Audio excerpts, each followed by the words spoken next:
Dan Ya, itu semua. teman-teman silakan tebak sendiri ya. Dan Silakan, tapi silakan. untuk semua bapak-bapak, ibu-ibu, adik-adik, kita bakal melihat di mana drafting phase di map Dangerous Grass.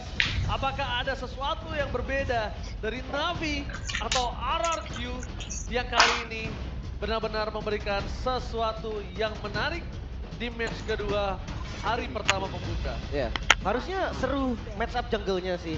Kalau ngelihat Underu kayak nggak bisa move on dengan Hayanya yang berani pakai Sky Iya, Piercer. kayak Sky Pierce ya. Iya, itu mungkin sekarang udah ketinggalan ya metanya ya. Kalau ngomongin Iya, soal- jujur untuk spesifik ke Hayabusanya mungkin bisa, sulit. tapi kayak susah banget menurut Terus saya lihat sekarang. kondisinya banyak banget. Kondisinya banyak banget, karena kan balik lagi match up-nya ada Suyol, Yomort, yang early-nya kayak lebih superior. Yang bikin lebih berat lagi adalah ketika fighternya berubah shifting menjadi fight di gold lane. Ya, bisa. Fighter gold lane, jadi Emblem-emblemnya. Hayabusa itu jadi berat untuk ngelakuin gengking early. Bener, jatuhnya jadi farming doang mendingan sekalian di Sunsin kan. Benar. Dan kita tahu sendiri kan Tangguh. Hayabusa dengan pedangnya kalau mukulin kudanya Liomort juga jatuhnya cuma mukulin besi kudanya doang. Bener, di Shadow Kill Leomorti gak kenapa-kenapa. Gak kenapa-napa. Nah, kuda besi doang yang pukulinnya. Suara Ben. Oke, Marcel berani sekali untuk ngambil di awal. Oh, tapi harusnya cocok emang sama Afro. Ya, Karena Afro udah menunjukkan season lalu dia bermain Khalid itu luar biasa. Dan sebagai rookie, inget ya season lalu dia rookie loh. Dia bisa ngimbangin Andoryu Ukir. Iya, iya, iya, yang memang udah punya pengalaman ya. sampai Iya. ke MSC loh Andorio. Bisa, bisa. Makanya. bisa. Dan untuk Super Ken ada history juga di runner up. Super Dan. Super Dan. MDLPH. Wait. Super Dan. Super Dan. Nah, dari Omega Nose 3-4 juara di MDLPH juga, runner up di MDLPH dan sekarang dia harus buktiin langsung ke MPL. Berarti regenerasinya ya di sana masih memang MDL, Iya. tapi di sini langsung naik MPL. Ya, karena kan mungkin proyeksinya banyak yang dulu bilang kan, Pape, bawa Verts dong Pape, karena Verts itu juga kan RRQ Kaito. Ya. Tapi ya sekali lagi, ya kita tahu sendiri dengan bagaimana pengalamannya dan yang aku dengar dia lebih ke leadernya, Oke. dia In-game akan leader. mimpin. Iya. Vokal Mungkin ya? Dia bakal jadi in-game leadernya nanti di dalam kompsnya mereka. Bisa, bisa, bisa. Tapi kalau ngelihat yang ini bisa dibilang rookie berarti ya, di PH pun rookie kan? Iya. Ya, gue nggak kaget sih ketika pernah ada namanya Kin datang dan menggemparkan semuanya. Dan EXP juga. EXP juga, jadi gue Superdan ini gue udah nggak kaget kalau tiba-tiba dia perform Tampil. banget. Iya, itu Ya. dia. Tapi yang cukup menarik adalah kalau kita melihat Liomort dan Harit ini 3 pick dari Navi. Bener-bener kuat banget. Tapi langsung dijawab dengan adanya Cetian. Wow. Dengan tujuan dia pengen menangin rotasi early game-nya. Karena kali Cetian ini juga jujur untuk urusan clear wave, dia superior banget. Untuk urusan poke damage dia juga kuat. Tambah lagi bukan hanya itu, rotasi yang dilakukan oleh Khalid dan juga nantinya sama siapapun itu, ini akan sangat dibantu sama Setian. Ya. Posisinya di mana atau ada ganking kah? Ditambah lagi ngomongin ke arah Marcel yang dia juga punya power of detection di arah ambush. Jadi nggak terlalu kalah gitu Lim. Iya, iya, iya, iya. Enak ya, sebenarnya bisa dikombo kan, kayak Golden Hour-nya tuh bisa langsung ditutup nantinya dengan Fury of the Phoenix. Iya. Tapi Elise mereka band sendiri ya. Gue berpikir mereka tuh ada potensi untuk pakai Elise loh. Mungkin ada beberapa pertimbangan ya. Dan lagi ada yang dicek. Ji, bentar. Dicek dulu, Ada. detak jantung Kingdomnya lagi aman kan? Atau deg-degan mungkin? Bisa. Bisa, First bisa. match, first match. First match soalnya. Iya, iya, iya. Hype-nya juga dapat ya. Benar. Apalagi kan tadi Coach Keski udah mention kan 4 bulan loh. Iya. Ini berarti apakah udah kembali vibes panggungnya? Karena kan lumayan panjang kita kemarin liburnya kan. Tapi jatuhnya ya lomba aja nggak sih? Be? Siapa yang lebih cepat adaptasi jatuhnya kan? Harusnya siapa yang lebih cepat dapetin formulanya Ya. untuk bisa bertahan di regular season dulu baru menuju ke babak playoff. Tapi ada Harley. Dan Esme. Esmeralda juga ditutup. Menandakan kalau misalkan Uranusnya nggak bakal terganggu ya. Nggak mau ya kan diganggu, nggak mau di slow motion. Karena possibility-nya ini udah bisa di arah jungle untuk Uranus tersebut. Wah, tapi tidak melupakan juga bagaimana Super Toy yang selalu muncul dengan Hero Marksman dan sekarang kembali lagi muncul dengan Obsidia.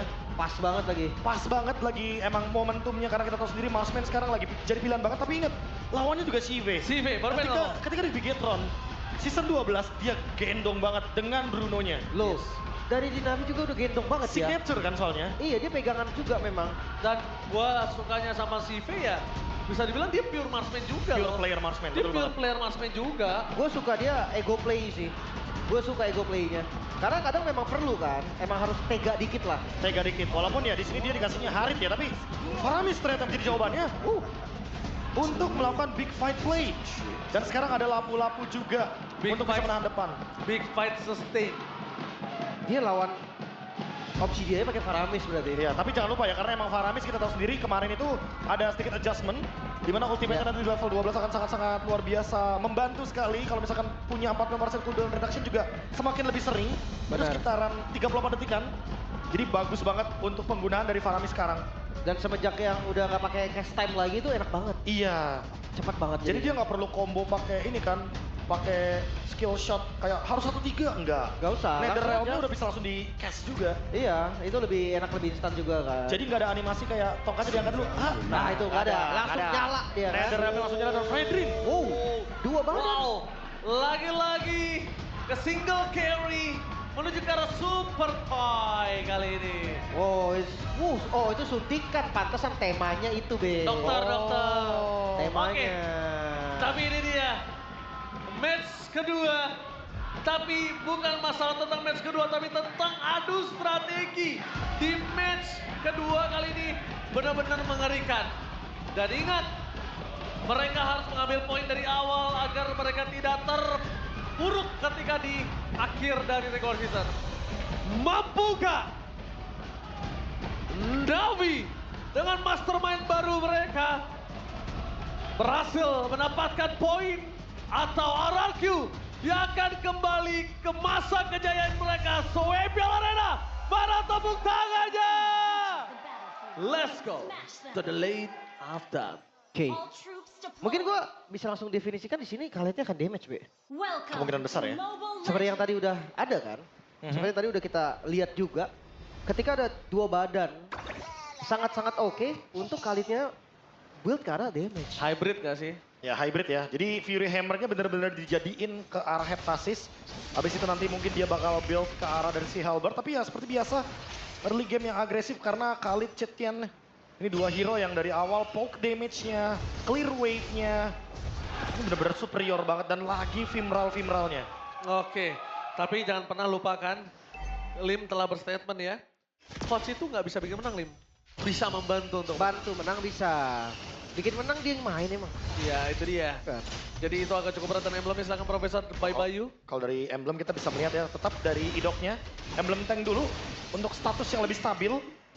Tapi yang paling terpenting emang ada trillnya, jadi damage-nya dari awal juga udah berasa harusnya. Ya. Apro hampir aja terkena first di depan sana. Ingat damage-nya harus dikalkulasi ya Lim. Ini Cetian lah. Karena Septian dan Khalid clear-nya cepat, rotasinya cepat dan ini dia.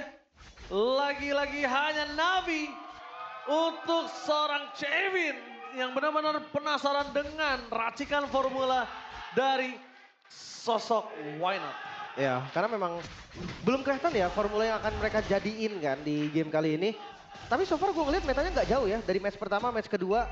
Mungkin kayak surprise ada Harit aja masih keluar. Leomord masih tetap, Khalid masih jadi primadona juga. Dan Marcel nih. Tinggal lihat nanti siapa yang bisa fungsiin Marcel ini lebih efektif. Wah tunggu ya, apalagi rotasi awal gamenya dan di turtle pertama juga kan sulit banget untuk mendapatkan level 4 bagi para roamer. Jadi ya mau nggak mau harus melihat bagaimana junglernya dulu beradu retribution. Wah ini dia. Aduh retribution di level yang sama tapi lihat di posisi dari Ukir dia masih berada di level 3. Rin sudah berada di level 4 dengan Fury of the Phoenix-nya. Superdan mencoba melakukan zoning out agar Kas tidak masuk lebih dalam lagi. Tapi Apro terlalu dalam tanpa adanya Golden Hour. Flicker for defense dikeluarkan oleh Idok. Super Fury of the Phoenix sudah mulai masuk. Tapi Andoryu terlalu sakit untuk bisa diterima damage dan first blood akhirnya di tangan para pasukan dari tim Navi. Di zoning out dengan para miss kali ini berhasil mendapatkan turtle yang pertama. What a solid gameplay from Navi. Hadirnya si V di turtle pertama tadi menjadi pembeda. Karena kalau kalian lihat pergerakan dari Super Toy, dia clear mid tadi, dia nggak jauhin. Karena mungkin damage-nya memang nggak cukup juga kan. Ya. Jadi dia nggak mau buang move, V. Masih early game juga dan ingat Faramis. Once dia dapetin level 4-nya, dapetin Nether Realm-nya, dia akan sangat bebas sekali untuk memaksa team fight. Dan untuk memecahkan team fight dari Nether Realm-nya, ini mungkin Rins memang punya Fury of the Phoenix, tapi apakah damage-nya nutup untuk bisa memecahkan Nether Realm tersebut? Aku rasa masih belum harusnya di early game kayak gini. Dan Ukir masih bisa dengan mudah melakukan backup ketika emang Navi-nya lagi kumpul berlima. Cukup menarik. Skypers Item pertama, Itu pertama langsung. Gila, mengerikan. Karena mungkin Toy melihat, oke gue gak punya damage, tapi at least kalau gue dapat last hit aja, itu cukup untuk membantu mereka di saat perang netral objektif. benar. CV-nya. Dia clear bareng. Oh, mungkin karena memang tengahnya juga bukan tipikal carry ya. Jadi berbagi gold nggak ada masalah. Ya balik lagi ya, sekarang kan mid lane bisa jadi ada yang utility, ada yang lebih main ke damage, ada yang bener-bener cuma buat bantuin team fight. Dan tipenya sekarang udah jadi lebih fleksibel untuk penggunaan dari area mid lane. Terutama ketika kita tahu Netherrealm ini cooldownnya semakin lebih singkat, jadi ya semakin lebih gampang juga untuk Na'Vi maksain team fight. Dimaksimalin, dimaksimalin terus. War Axe udah jadi juga untuk Ars. Lumayan ya untuk sustain. Tapi kalau untuk kill Uranus kayaknya nggak dulu deh. Susah Terlalu susah lah. Karena bisa Jatuhnya- kabur juga, tahu? buat red damage kayaknya. Kepanjangan waktunya Lim, Ya. kalau Kari Uranus kepanjangan, so skillnya kebanyakan, jadi gak worth it.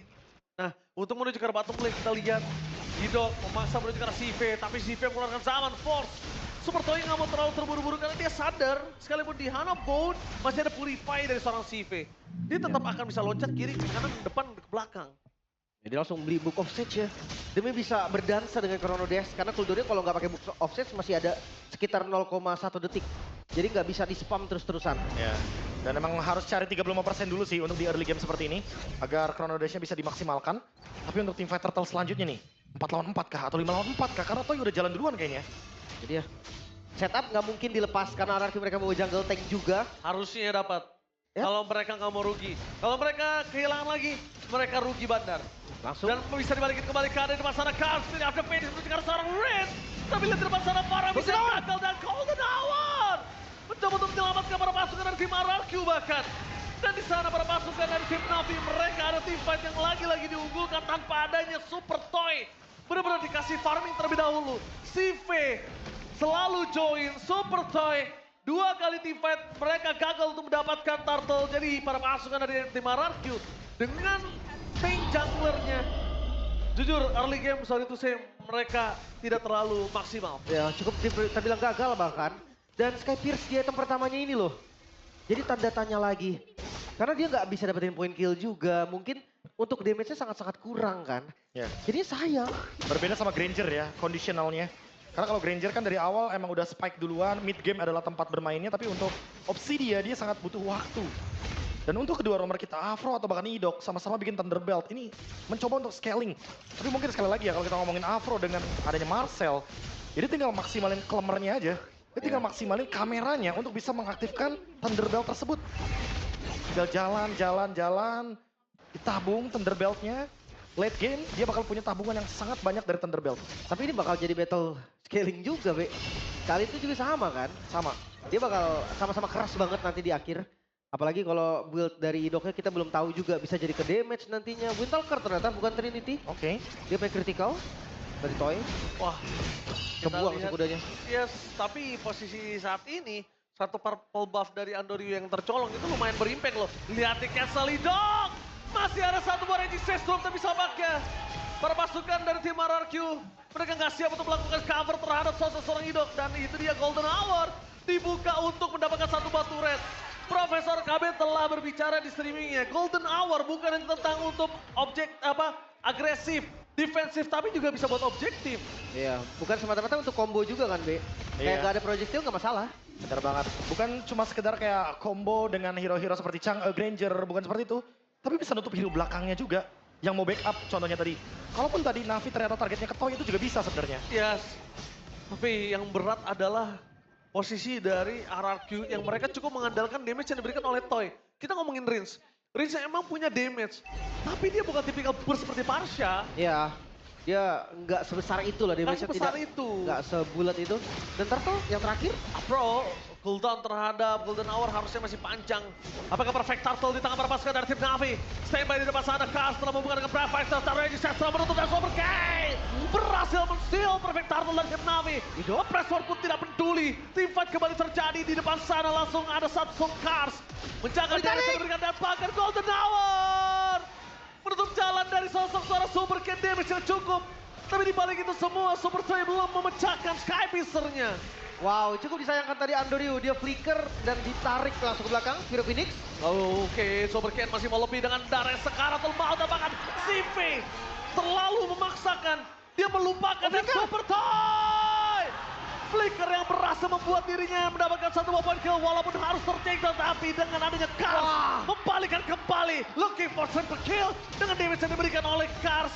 Dan Andoryu cukup untuk menutup 2 combo mereka. 1 poin kill untuk 1 stack Skypister yang akhirnya tumbang juga. 7. Rugi sih tadi karena flickernya kebuang juga, Be. Ya mau nggak mau ya, reset dari stack Skypierce juga menurun otomatis. Dia harus nabung lagi untuk Super Toy. Dengan adanya Skypierce yang dia pilih sebagai first item. Tapi Kars, dia Queen Swing sih. Dia bakal punya sustain lagi, durability lagi untuk teamfight besarnya. Tapi Shive, cukup terkejut aku melihat beberapa turtle dia aktif banget. Aktif. Dia hadir tapi di teamfight area mid lane harus jaga posisi, hati-hati nih. Dia lupa B, ada glowing one. Ada glowing one. Dia lupa Lim, lihat absorb damage-nya nggak ada tadi. Mungkin ya sebenarnya terbiasa dengan Faramis ya. Jadi kadang pede banget tapi dia teret jadi 7. Wow, Masih si- ke defense. Tapi lincah, si V ini harus diperhatikan sih bisa gue bilang. Oh kenceng dong. Kalkulasinya terhadap dia agresif di arah top lane aja itu udah cukup menunjukkan kalau tim fight besar. Kalau sudut pandang matanya lepas dari si V, dia bersinar. Ya apalagi ini tinggal nungguin Holy Crystal aja sih dari Shive. Dan Dia pasti jangan bakal lupa- force teamfight terus kan.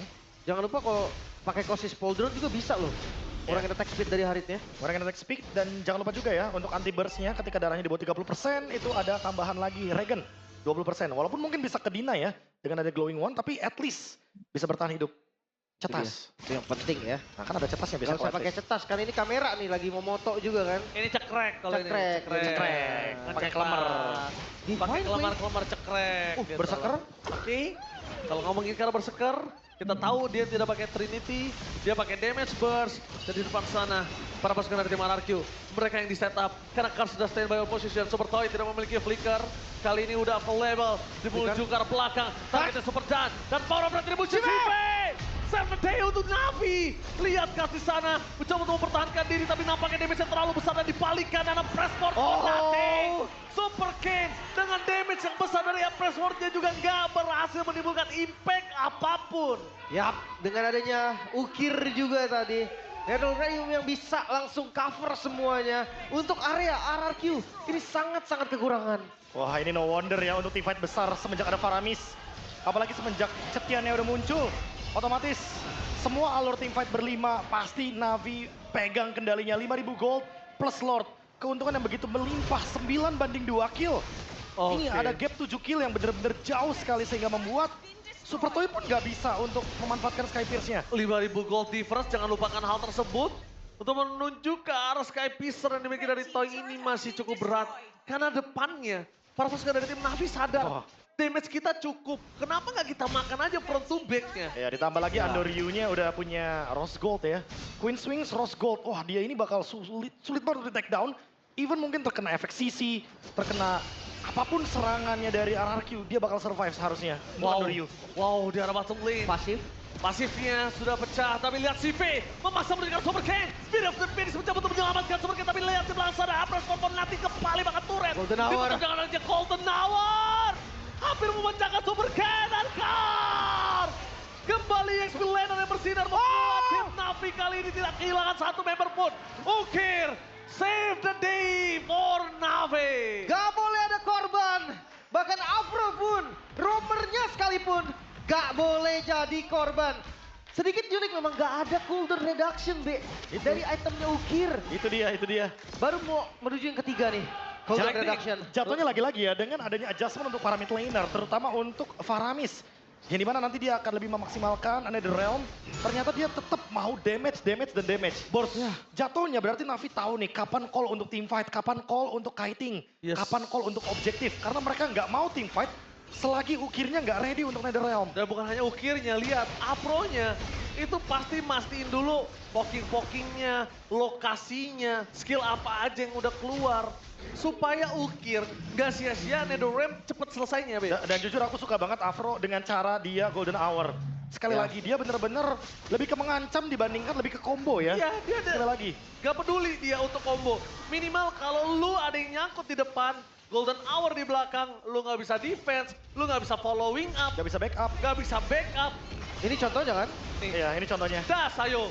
Udah turret pecah, siapa yang mau maju ke depan. Gak bisa. Ya, ditambah lagi itu mereka punya 2 target tadi kan. Mereka bisa target Idok, mereka bisa target Super Toy. Sehingga ini golden hour yang bikin dilema untuk member RRQ. Mereka pasti bakal bingung ini harus backup Toy dulu atau ngebiarin Idok tumbang. Golden Hour seakan-akan tuh kayak, oh iya enggak, kau bukan buat rame-rame. Enggak, Golden Hour bukan di saat lo rame gue buka. Ya. Tapi tutup target aja langsung kan, collab damage dan sebagainya. Zaman force, udah dibuka nih, commit harusnya. Oh sakit loh, sakit loh. Ingat ada stun dari Apro, lihat. Apro nggak ngebuka dengan Golden Hour, dia tunggu, dia tutup. Ditabrak. Sampai ada Jixester udah lihat sendirian hidupnya. Di depan bersama dengan Dan. Karena Golden Hour menutup para pasukan dari tim RRQ itu bisa masuk ke dalam lagi. Dan Kars bersama dengan Andoryu. 2 damage dealer, yang satu Zon ingat, yang satu menjalankan tugas untuk mendapatkan lot. Dan akhirnya membuat Super Ken juga tenggelam. The one last man standing, Super Toy. Bukan marksman high ground seperti Beatrix. Dia akan coba ditutup, Apro! Membuat Super Toy kali ini mencoba untuk kabur. Melepaskan ikatan dari Hanaponnya. Oh no. Oke, RRQ. Oh no. Kali ini mau coba dipaksa endgame. Di game yang pertama dengan Netherrealm, para pasukan dari tim Na'Vi membuat mastermind dari Why Not menunjukkan kualitas Formula Faramis. Game cepat yang terlihat 14 menit saja waktu yang dibutuhkan oleh Na'Vi untuk mendapatkan kemenangan pertama mereka dari game yang pertama. RRQ, mereka seperti gak punya jawaban sama sekali. Mereka coba objektif susah, mereka tim fight 5 lawan 5 susah, dan sayang sekali Super Toy dia gak bisa ngedamage sama sekali. Wah, ini jujur emang Super Toy berat banget di game ini. Banyak banget zone out-nya. Ada Leomord, ada Marcel, ada Lapu-Lapu, jangan lupa Kars. Lapu-lapu Kars dari tadi terlalu berani. Banyak banget yang untuk lini belakangnya, dan tadi contohnya udah kita lihat kan bagaimana team fight yang begitu annoying dipisahkan menjadi 2. Itu sih. Walaupun ada Fury of the Phoenix, walaupun ada combo juga dari Idok, tapi ditutup lini belakangnya. Super Ken yang nggak bisa backup jadinya. Dan itu yang ngebuat jadinya Super Ken dan Idok bisa dimakan duluan ketika tim fight besar. Apro sih gua. Apro. Menurut gue MVP kali ini Apro. Karena selalu bisa nutupin target-target mahal. Dan itu emang, ya aku juga ngelihat, oke, beberapa mungkin klipnya yang screenshot. Jadi lihat, Kombonya proyektil, tapi lihat deh di level tertinggi dari kompetitifnya. Dia pasti nutup backup. lihat Idok sendiri sama Dan bisa apa? Ya. Gak Idok- ada damage. Gak apa-apa. Dia memang gak opening. Emang dia gak ngebuka untuk sebagai initiate. Tapi ketika musuhnya initiate, langsung berantakan.